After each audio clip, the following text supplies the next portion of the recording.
Steve Dotto here. Today we're going to continue our look at Eventbrite, the event management and booking system.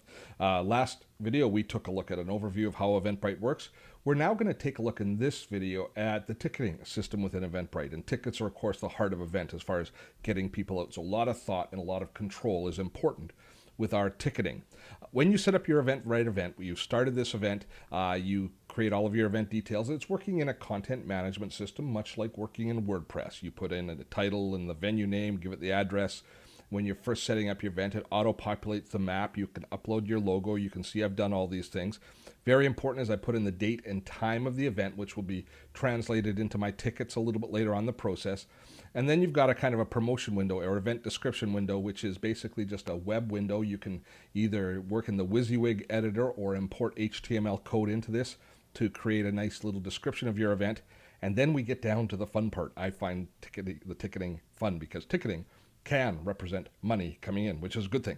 Now, there are three different ticket types within Eventbrite. You have free tickets, you have the paid tickets, and then you have tickets by donation. Now, if your tickets are free, then there are no fees from Eventbrite. How much does it cost to use Eventbrite for tickets? Well, you don't pay an overall fee. You don't pay a software as a service fee. Instead, they base all of their revenue on actual ticket sales. So if you collect money for an event, their service fee, basically the fee that they're going to collect on the ticket, is 2.5% of the ticket plus 99 cents a ticket. And there's a cap on that.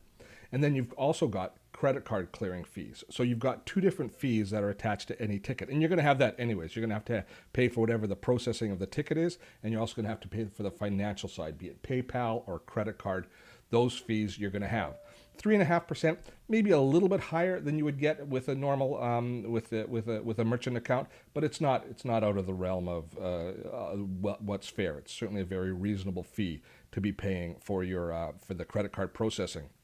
Now, we can get an idea for what the fees are in different countries with a chart that they have here, but I said there was a cap on how much they charge for each ticket, and that's illustrated here. So in Canada and the States, 2.5% of the ticket price plus 99 cents up to a maximum of roughly $10. That's the fee cap. That's the most they're going to charge. So if you're selling more expensive tickets, your users or your customers are not going to be paying outrageous processing fees. So they've kind of kept it, I think, in a very, very fair range here as far as their fees go.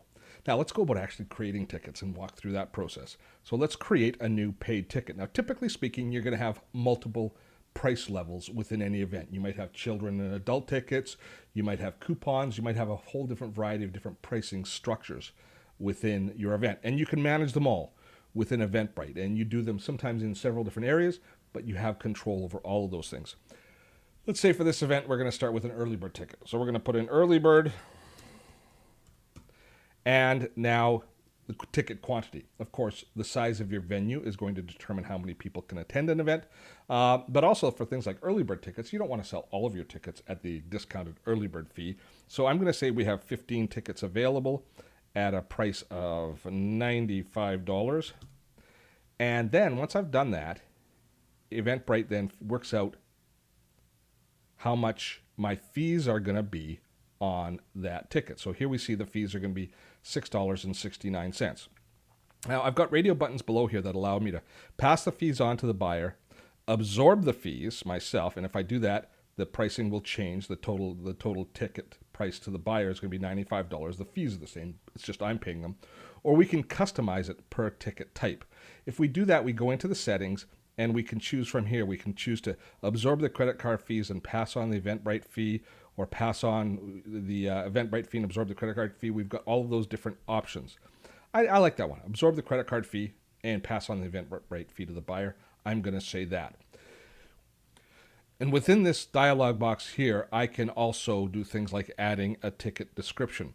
Once I've created the ticket price, I can then apply that ticket, apply that pricing, and now in my description, we should see here, let me go, scroll down, I'm scrolling all over the place, there we go. We have the early bird tickets ready to sell. Let's add one other, let's add a regular ticket price as well. So we're going to add another paid ticket, and we're going to say just regular admission, and let's say that we've got 85 tickets available. We can seat 100 people at our event. And we're going to charge, what's the price? Let's charge $149 for it. $149 for this event. And again, it's going to pick up the same preferences that we had in the previous one, but we can make any changes that we want as well to the fee structure of that ticket. And let's, so for some reason it's not passing on the fee. Absorb the fees. Absorb the credit card fee. That's what I want to do. I want to apply that. And let's do this for this one here as well. Absorb the credit card and pass on. There we go. And absorb that. There we go. So now we see that the buyer for the $95 tickets is actually going to be paying $98.36. And the purchaser for this ticket is going to be paying $153.71. So there we go. So we can save that now. And let's take a look at the preview. Let's take a look at how this looks on the actual Eventbrite page, because this is what our customers or our people that we're promoting the event to are going to be seeing. And we see the event is nicely laid out. We see the different layout structure. So we're not in the editing mode now. We're in the mode that they would see visiting the Eventbrite page. And as we scroll down, we see our, it's near the top. There we go. We see our ticket information. And if we want to order one of these tickets, we can choose it. We can click on Order Now. And that then brings us into, there we go, the ability to become a ticket buyer, do all the purchasing information in a secure site, and actually purchase the ticket. So that is the simple basis for setting up your tickets. Now, what about some of the options we have? Here's one option, entering a promotional code. Promotional codes are great ways to offer tickets and do other promotions for a ticket. So let's create a new promotional code. Click on Promotional Codes, and that brings us into the Manage Promotional Codes console. Let's create a new code.